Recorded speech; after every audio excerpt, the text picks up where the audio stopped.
politics and above religion, a moral authority exists known globally as the Ageless Wisdom. It is the study of consciousness, the mystery of awareness, which cannot be measured, yet will not be denied. Stay tuned as we explore consciousness, the fundamental nature of reality. Welcome to the Ageless Wisdom Mystery School with Michael Benner. Hello, friends, and welcome to this week's episode of the Ageless Wisdom Mystery School on 90.7 FM, KPFK for all of Southern California, and we stream for the world at kpfk.org. As I'm sure you know, the Mystery School is a show about consciousness.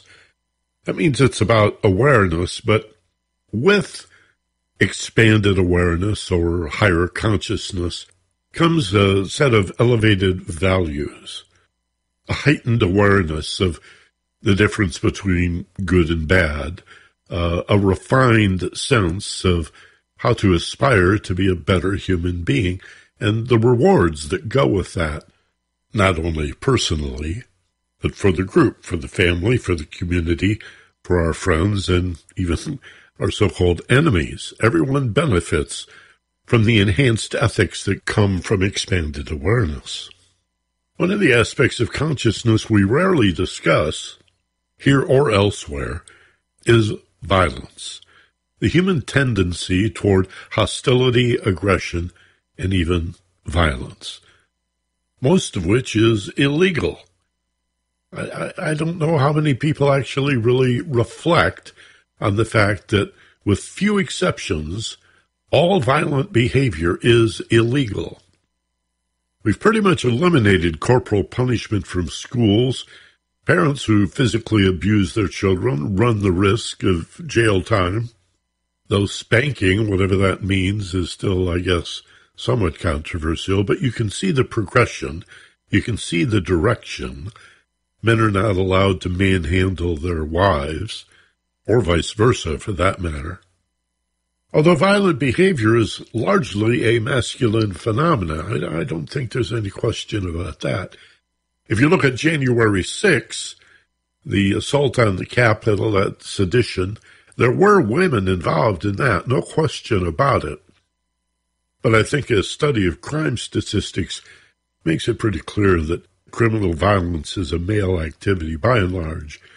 And really, the only forms of violence that are still legal are war and certain sports, boxing and martial arts, football, hockey. Some people describe basketball as a contact sport, but I don't know if it's an expression of violence. We see violence in the stands. Sometimes people take sports competition a little too personally and become violent with each other. It's an odd thing to witness. It's like, what are they protecting? What are they hoping to gain? And I think with a little reflection, we can see that this is a unconscious reaction.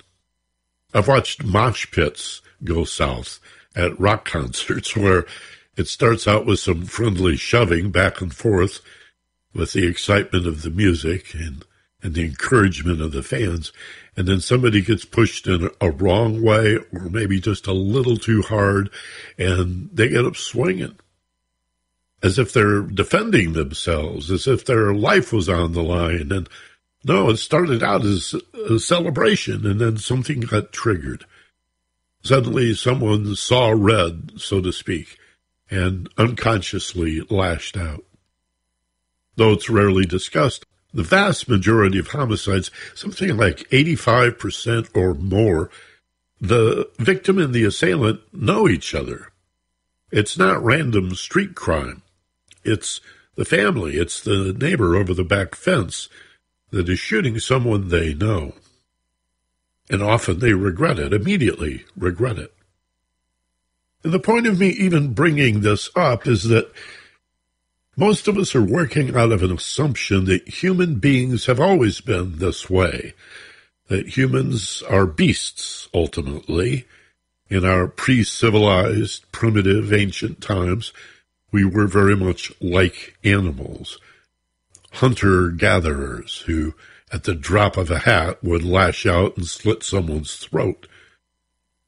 And it turns out that's not true. Human beings have not always been savage. We're not beasts. We certainly have the capability of drawing on that reflexive animal nature, unconsciously lashing out, striking out, and again, as I said, often regretting it immediately, instantly. Oh my God, what have I done? So we have that animal nature within us, but the idea that we've always been savages and that we just haven't learned to control it yet is really not true. Increasingly, there is a body of research that shows that hundreds of thousands of years ago, our primitive ancestors were much more gentle and kind and spiritually oriented through their connection to nature than we are today. Well, what happened? Well, it turns out that a lot of it has to do with becoming seemingly civilized. In other words, as we formed larger societies, cities, so-called, and as the population grew, we began to encounter each other and compete for resources. We can see this in the indigenous peoples of the Americas, who got along just fine, for the most part, until the introduction of the horse by the Spanish in the 16th century. Once Native Americans had horses, the range over which they would travel, migrate, and hunt got larger and larger, and that's when the conflict began. Well, we can see that around the world. As the population grew, people began to travel. As we explored the world, we became invaders and conquerors and colonizers, even slavers. And that requires violence. If you're going to subjugate other people, hold them in bondage as if they were chattel or property, you're going to have to become violent. If you're going to impose your will on another, chances of violence goes up. But again, the point today, and this speaks to the guest I'm going to introduce to you in just a few minutes, is that we've not always been this way. And it's not a matter of continuing to evolve so much as rediscovering the peaceful, loving, gentle nature within us. Now, today we're going to talk with an expert, a very well-educated university professor, retired, but the author of a number of books that tell us that in ancient times there were shamans and mystics, the scientists of their day, who, as leaders of their community, medicine men and women, again, the shamans and the mystics, who drew from nature. And while they saw conflict and they saw aggression and they saw animals killing and consuming each other for food, there was also an overarching harmony that they saw, that they witnessed and experienced, and that they brought into their daily life and affairs as shamans, as mystics, as the scientists of their day. What disconnected us from nature, besides the growing population and movement towards cities, the institutions of church and state that supplanted nature and the harmony of living in nature with rigid codes, laws, rules, doctrine, dogma, and the idea that spirituality and divinity was about obeying the church's interpretation of God's will, which was the state. Church and state were inseparable for 2,000 years or more, of church and state basically being in charge, being the authority, rather than a sense of community in nature. The church and state suppressed shamanism, the spirituality that connected us through nature to the harmony of the cosmos. The mystic as well, and even the scientist. We all remember readings of church leaders refusing to look through Galileo's telescope, and in the West, using the Crusades and the Inquisition to control people. Not for behaving badly so much, but for defying the ritual, the rules and regulations of church and state. The point being that church-state and the whole idea of monotheism separates the world. Divinity is something that is out there, very far away, high in a cloud, an authoritarian hierarchy with laws and a demand for obedience. Whereas the shamans and the mystics were living in nature, where ethics and values and codes of conduct were about living in harmony and peace and walking gently upon the earth, where festivity was celebrated, where dancing and singing and love and harmony prevailed. Humans have not always been savages. We've not always been the violent creatures that we are today. And given the era we're in, this needs examination from a lot of different points of view. I was thinking about talking about anger today and dissembling the nature of anger, which leads to violence. I don't think people understand their anger very well, but we'll leave that for another show. So that's our topic. I'll introduce my guest right on the other side of this break, and we'll talk about her new book, Merchants of Light, the consciousness that is changing the world, and perhaps rediscover our roots as peaceful, loving, and kind people before we grew to become the violent society we are today. Stay with us. This is the Ageless Wisdom Mystery School on 90.7 KPFK in Los Angeles. I'm Michael Benner, and we'll be right back after this. Hey, have you joined KPFK's Sustainers Circle yet? It's the best and easiest way to support the broadcast on KPFK, heard Mondays right here at 3 p.m. and 5 days a week via the KPFK archives. Please go to kpfk.org, click Donate, and become a Sustainers Circle member today.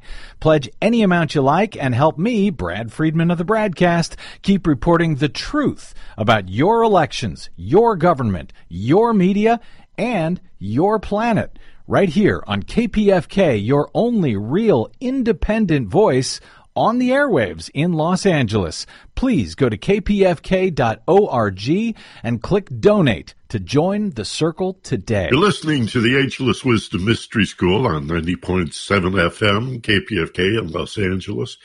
And for all of Southern California, from Santa Barbara to San Diego, we live stream, of course, at kpfk.org and our podcast forevermore. But we really like it when you join us live every Tuesday afternoon at 1 o'clock. Even with DVRs, I do the same thing with TV. I watch a show I really like. I'd rather watch it at the real time instead of on demand because I feel like I'm part of a group mind, And that's why I encourage you to join us on Tuesdays. Though, if you miss it, we're there on demand. We even post on YouTube. So we're very happy that you've joined us today. Great show for you today. As you know, this program, week after week, touches on consciousness in one way or another. It's about consciousness, the nature of awareness, and the very fact that we're sentient. Look around. We're all made out of the same material, the same clay, right? But some of us are aware of it. Human beings and animals and arguably plants even respond to their environment. There's research that single-cell microbes can learn and understand, though they have no neurons, no brain, no nervous system. It's becoming increasingly apparent that we're immersed in an ocean of consciousness, a unified field from one corner of the universe to the other, if indeed the universe had corners. It's everywhere equally present. And I'd like to talk about the tradition of understanding that, because that understanding is ageless. It is timeless. Sometimes you'll hear people talk about the new age. Well, there's really nothing new about it. And so we have the good fortune today of having a true expert with us, a very well-educated woman who has a number of books, most recently a book called The Merchants of Light. And the subtitle is The Consciousness That's Changing the World. And that's exactly what we're interested in finding out about.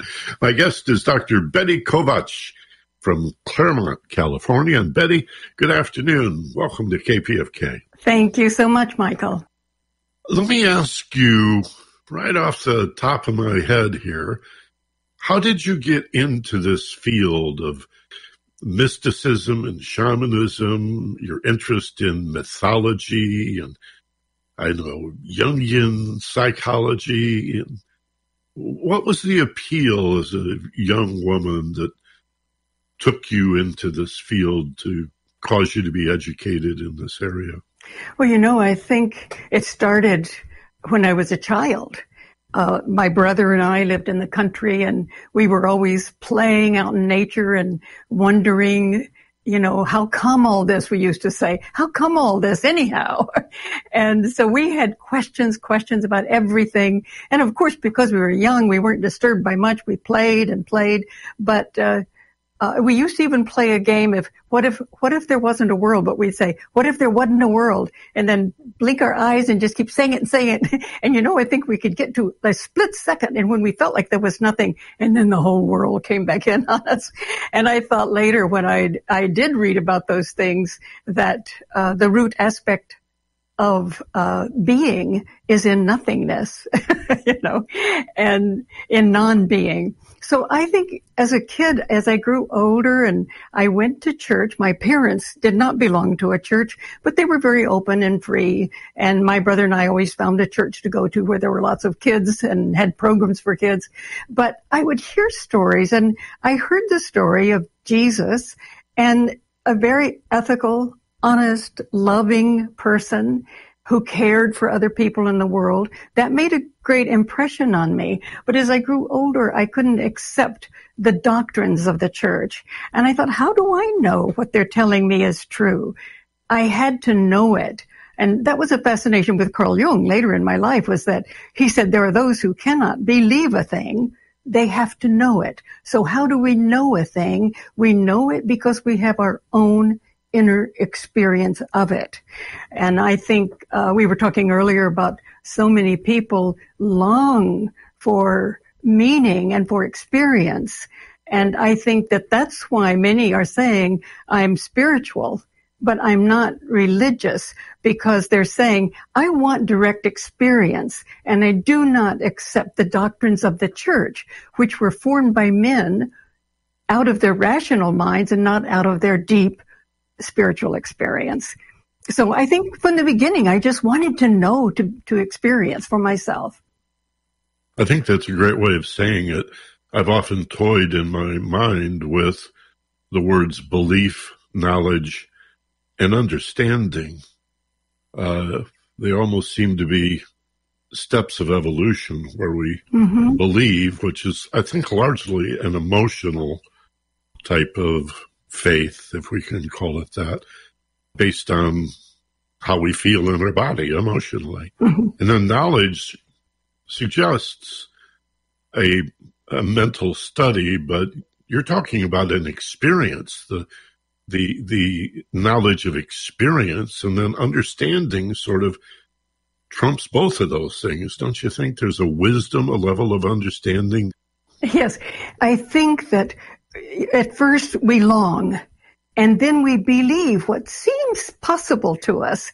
And then that's not enough. We have to know it through direct experience. And in our culture, we were not taught that there was anything to experience directly, from our old scientific worldview, which we know now through quantum physics is limited and not correct, is that there's nothing but matter, and you're a fluke of nature, and there's no meaning and no purpose. So there's nothing to experience except matter. But, there is that longing within the human being that knows differently. It knows that there must be something more, some meaning. And that longing, then we hear things, we believe, and then we think, maybe we can experience it. I want to know for myself.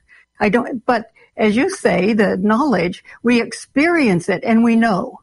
But when we come out of that experience, the conceptual, rational brain says, let's talk about this. Let's get some words for it. Let's see how it goes together logically. So that's why the symbolic, mystical, experiential mind always works with the rational, brain component. It should be just that movement continuously back and forth. But our culture has sliced off the experiential and the symbolic and the spiritual. We have only the rational, which can never be correct in and of itself alone.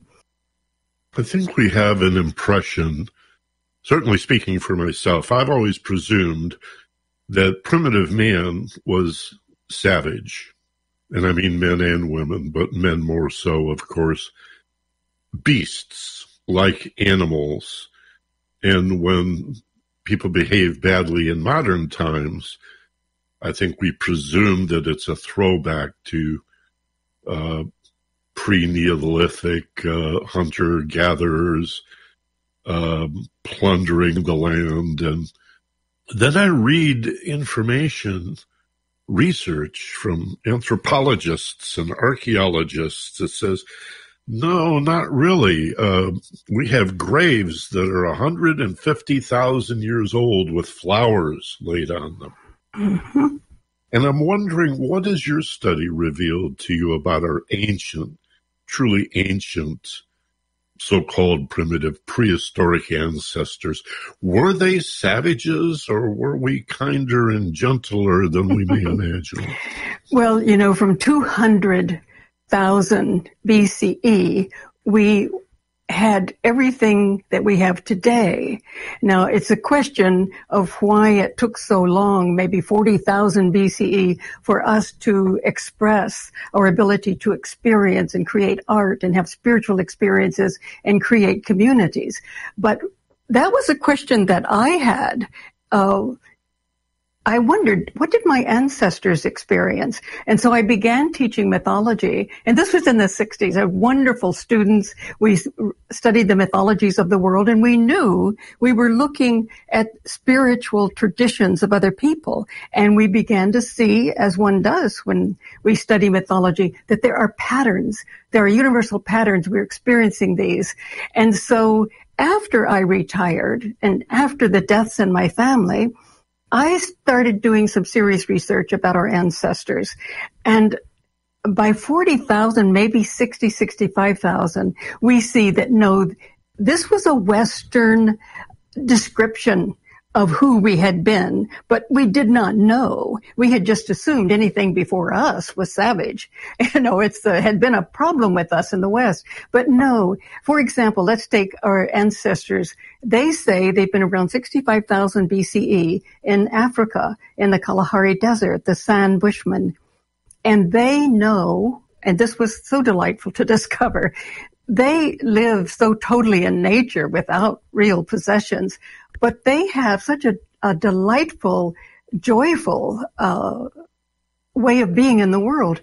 And they know how to experience the universal mind that we're all born out of. They know how to have that direct experience of the divine or the universal mind.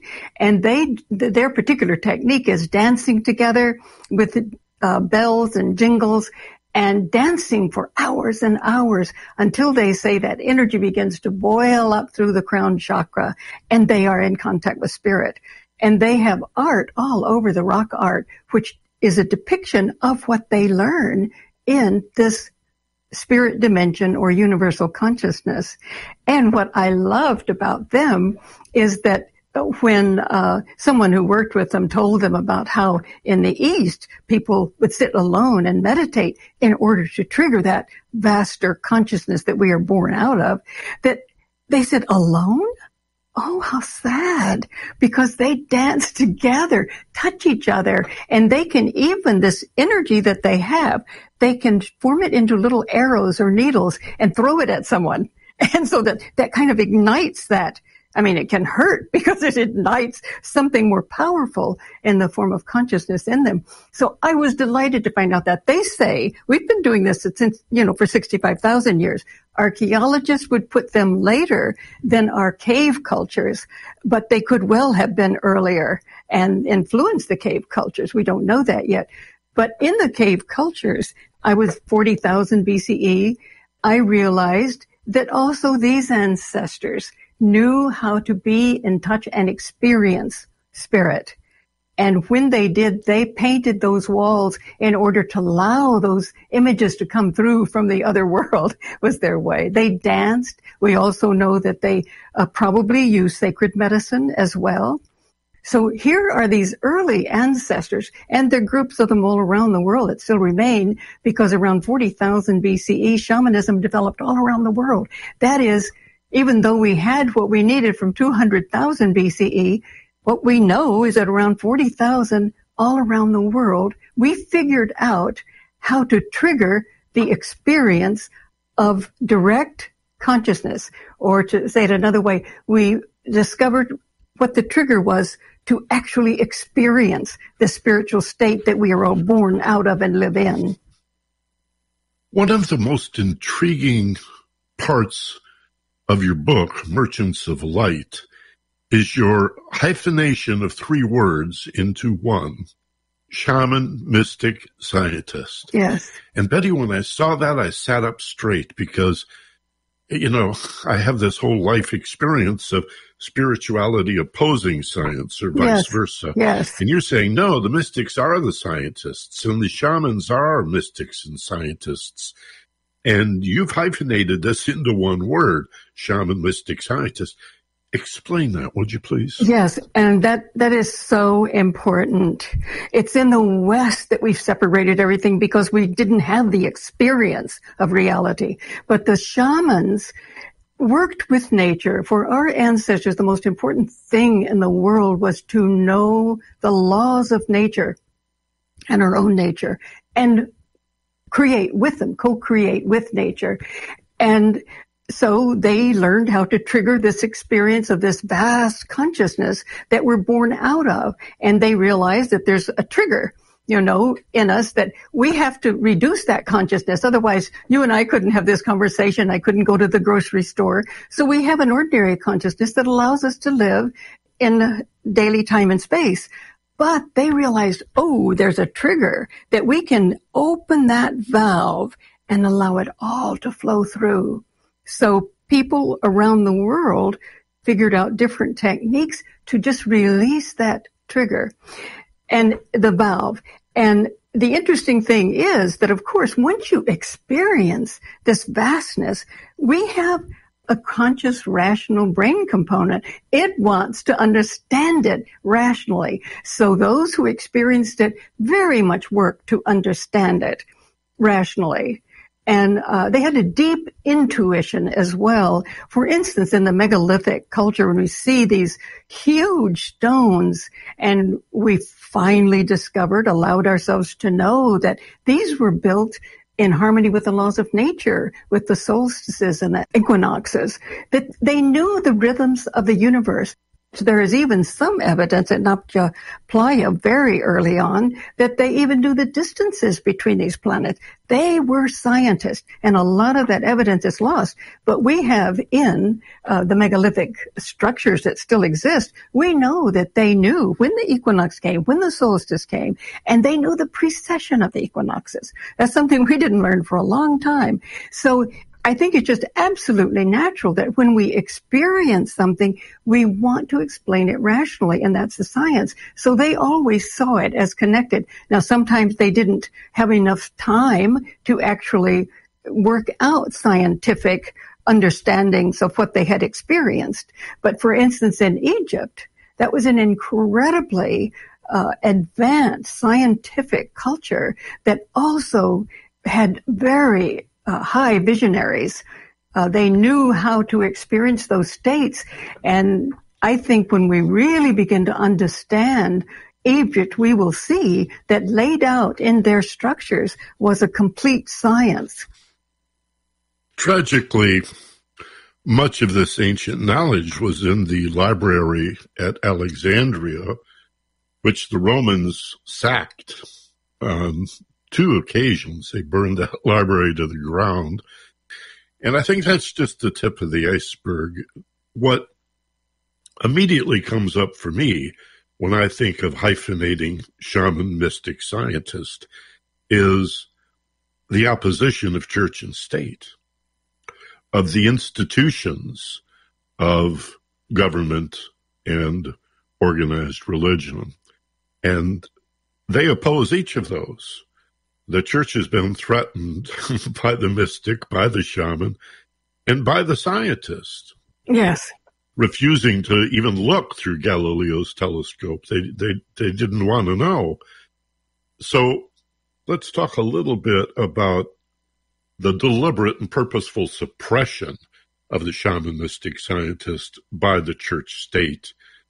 And how far back do we have to go to find that? Well, we know now that we can go back to 621 BCE in the First Temple tradition of the Jews, that they had a shaman-mystic culture. Margaret Barker, the very, very intelligent and wonderful Old Testament scholar, has discovered this, since we have now so many more texts available to us than just the canon of the church. But they had, in the First Temple, it was a shaman-mystic culture. And in 621 BCE, the Deuteronomists, we don't know really who they are, but they came in as priests and said they had found a text in the temple which gave them information. What they did was they destroyed the mystical tradition, the shamanic tradition. And with that tradition always is the image, symbol of nature, of heart, of soul, which is usually the feminine. And she was very much loved and honored as the soul, the love within each of us. There were images to her, groves of trees. They destroyed the images. They destroyed the trees. And many, many Jews did not go along with it.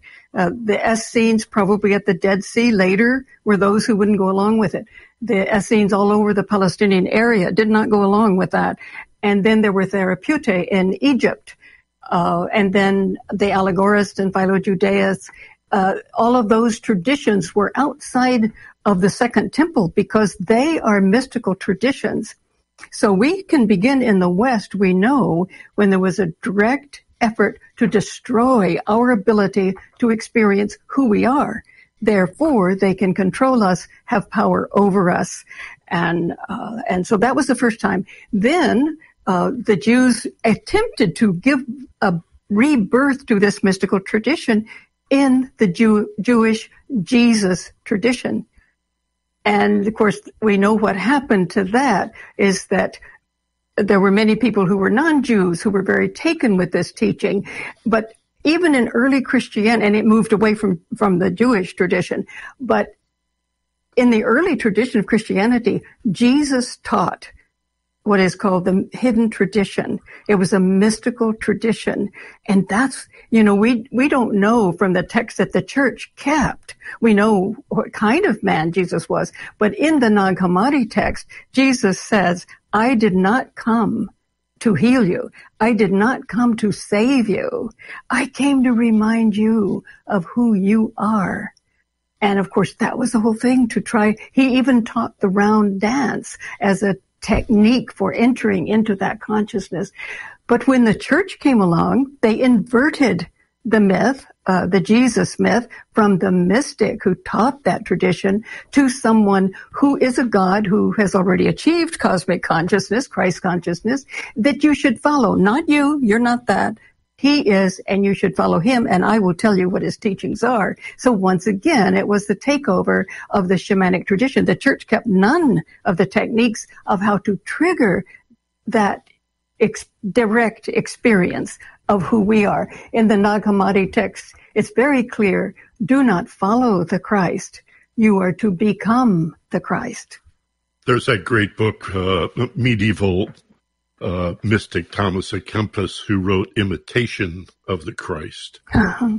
And that's, I understand, the second most popular book ever sold in the world beside the Judeo-Christian Bible is Imitation of Christ. But I don't see much of that except in the mystic and the shaman. Yes. Yeah. And it's Christ consciousness. It's not the person, Jesus.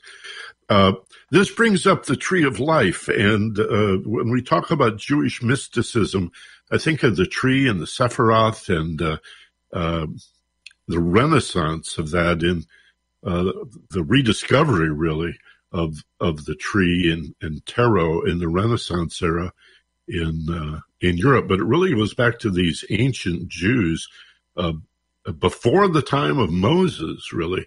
And let's talk a little about that when we come back from our break. Okay. Fascinating interview with Dr. Betty Kovacs. She is the author of a wonderful book called The Merchants of Light, The Consciousness That Is Changing the World. And you're listening to The Ageless Wisdom on KPFK. I'm Michael Benner, and we'll be right back. Stay with us. Hi, it's Carrie Harrison here with continued excitement. Whoever thought we could relieve so much medical debt across Los Angeles? Well, now I've linked two powerhouses together, KPFK and RIP Medical Debt, until December 7th to further abolish even more medical debt and remove those negative credit marks to boot. Now, when you support KPFK, a portion will be automatically reserved to forgive LA medical debt. So in this season of giving, join me, Carrie Harrison, by clicking kpfk.org and help all of us help LA. And we're back with the Ageless Wisdom Mystery School on KPFK. I'm Michael Benner, enjoying very much our chat today with Dr. Betty Kovacs, who is the author of several books, most recently The Merchants of Light, The Consciousness That's Changing the World.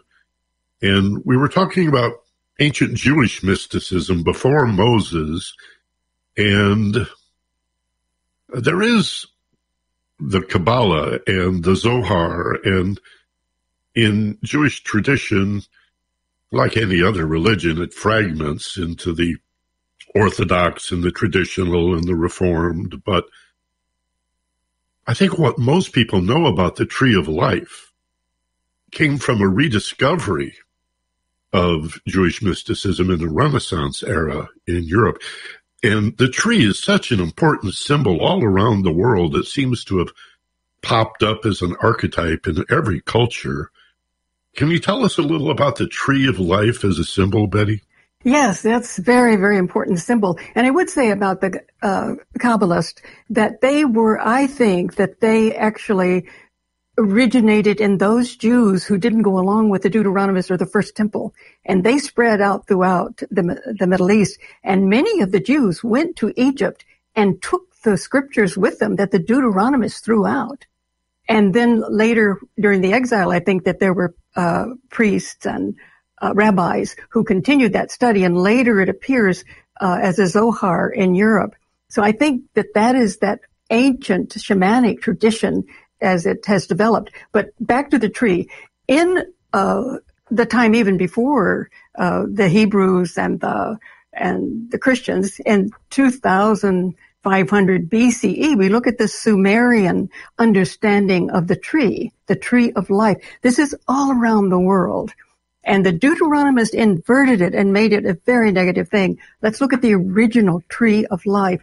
In the seals in Sumer, we see, and of course later we see in Egypt, the incredible artistic development of that tree. But the tree of life is a very powerful image of life itself. It's rooted in the earth, and its branches go up to the heavens, to the skies. And it is that growth and development that we're all involved in.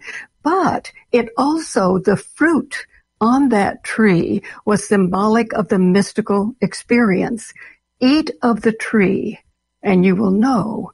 And so there are so many seals, as I have one of them in the book, in which there's the tree with the fruit hanging heavily from it, with the god on one side, the goddess on the other, and they are with their hands offering, like, here is the fruit. Take it. It is for you. And it was never, ever denied to anyone who had the courage and the desire, that longing to eat of that fruit and experience that vast consciousness, the Christ consciousness, cosmic, universal mind that we are all in and born out of. So this is a beautiful image. And there are also seals showing the initiate being taken to the tree and being given the fruit.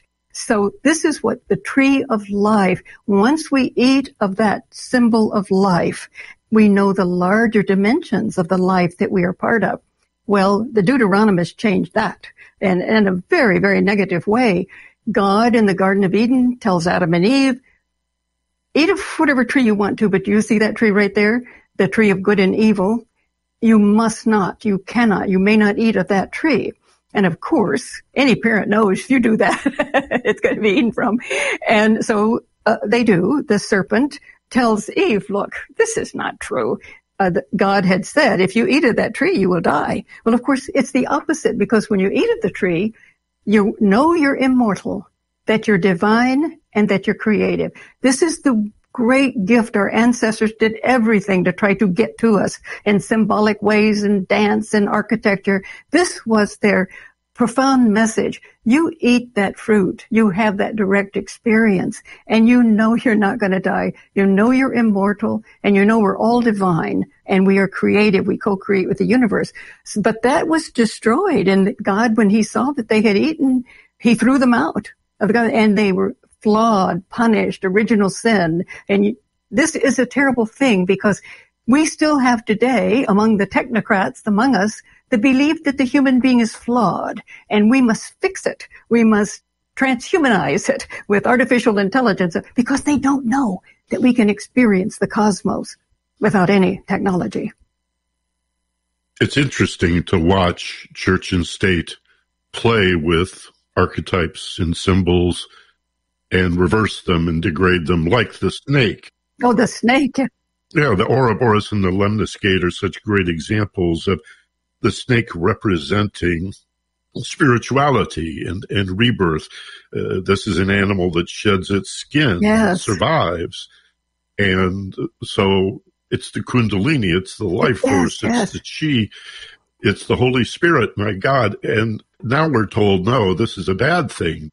Oh, everything was inverted. Yes, and the snake is always with the woman, or going up the tree like the Kundalini. And the Deuteronomists made it, of course, this evil thing. But the feminine and the Kundalini snake are always together, because she is the tree that the Kundalini rises within. There are some clues. If we look at the caduceus, yes, we see, twin snakes winding up the spine of the caduceus.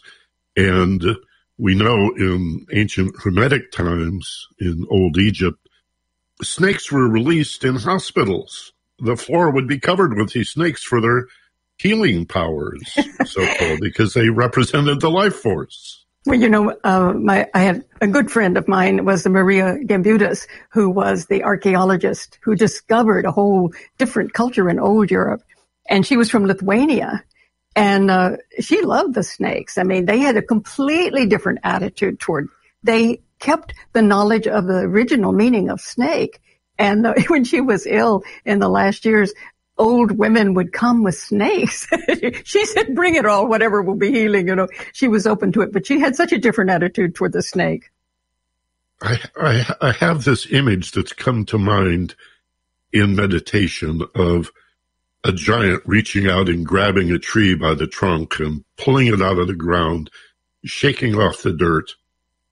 And then we notice that the root system is very much like the branches of the tree at the other end. And it reminds me of a bar magnet, that the trunk of the tree is like the bar magnet, but the branches at the top and the roots at the bottom are like the magnetic field that surrounds the bar magnet. Oh, I like that. Yeah, that's nice. I like it.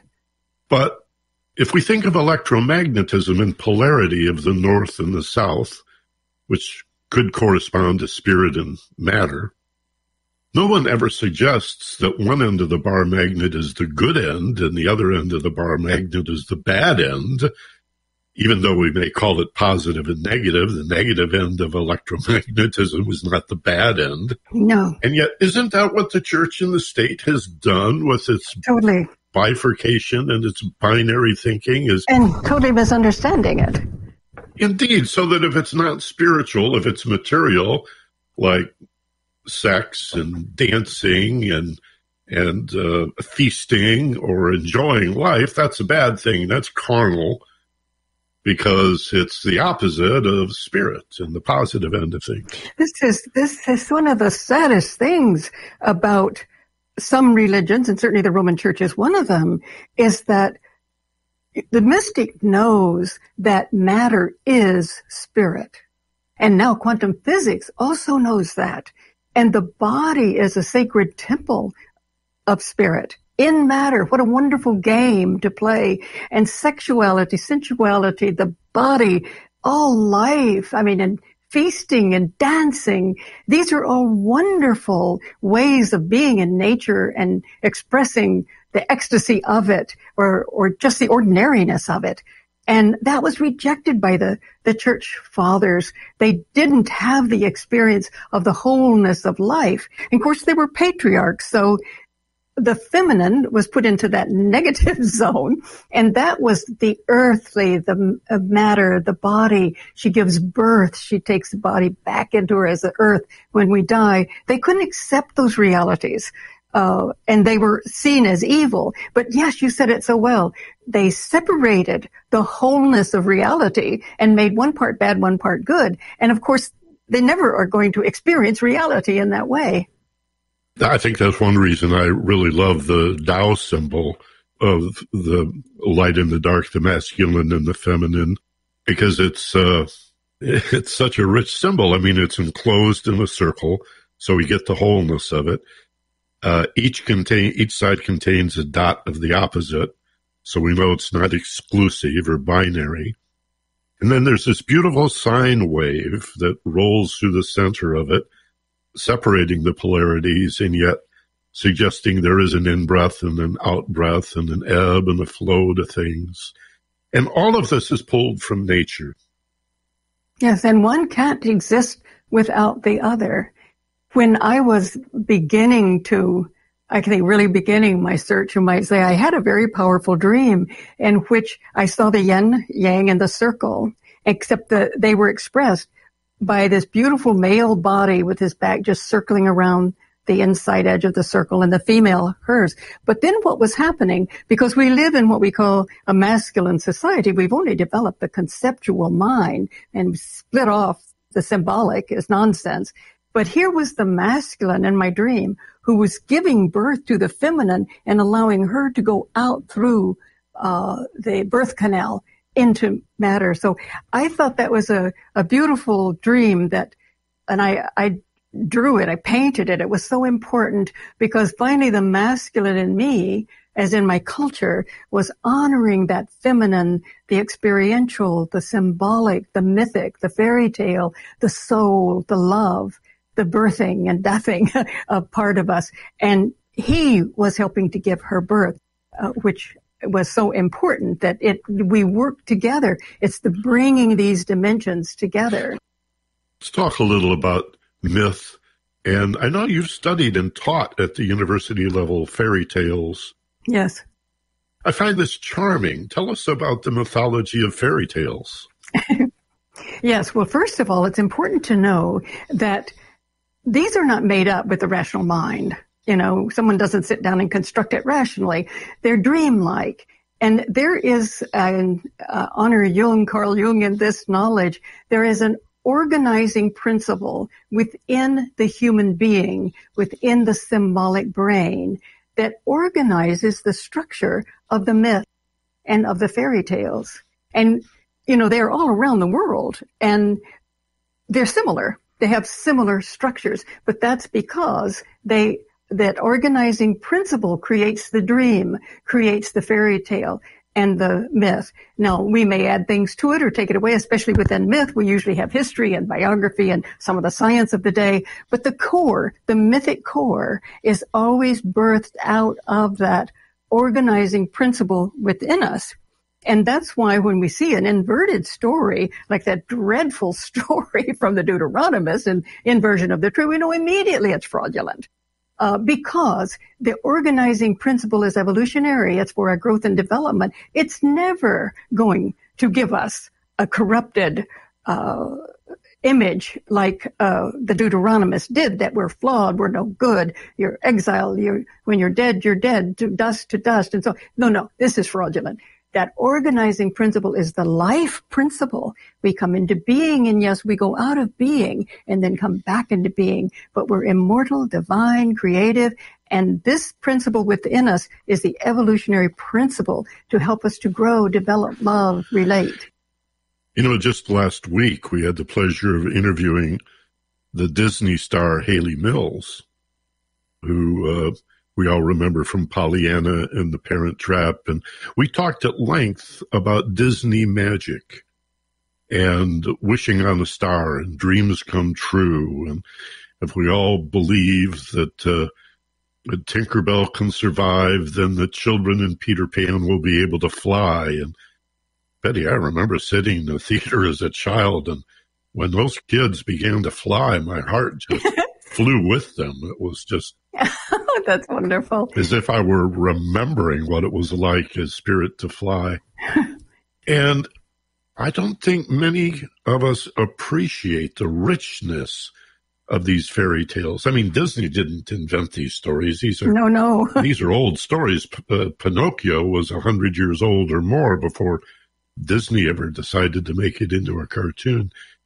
What is the genesis of Mother Goose and Aesop's fables and these world myths and fairy tales? How do they come to us?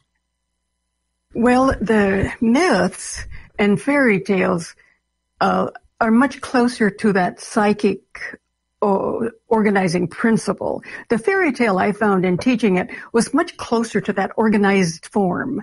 It didn't have cultural additions and various things like that. So that it had some, but then with the myth, as I said, you get some of the science of the day, the history, the biography, but at the core, you get that organized message of how to live in life and grow and develop. And so the fables or legends came down later, people entering into conceptually very often, changing these stories or adding to them and that kind of thing. But very often they're born out of the knowledge and the wisdom of these myths and fairy tales that really do come out of the same place as the dream, out of that organizing principle. I think that's what we've forgotten, because in the Western world, the church, of course, was the force that prevented science from studying anything but matter. So we've had this dreadful, limited science that there's only matter until quantum physics.